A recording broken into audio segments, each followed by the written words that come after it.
After about 24 hours of the customer's cat staring behind the cabinet, they realize something is wrong. And the older lady in the back, her daughter, came out and saw this huge Cape Cobra hiding behind the cabinet. Take away the cat, called me, and I captured the snake.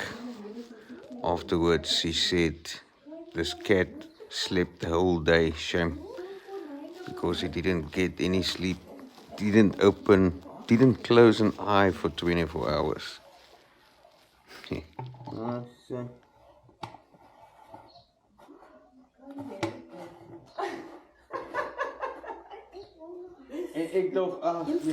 Just take a look where they are hiding, sitting on the tables.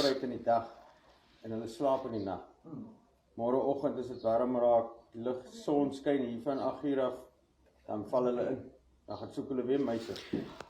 En now I'm busy explaining them why the snake come into the house, because they are after mice, and why the snake also stayed in there, because cats is one of your best repellents.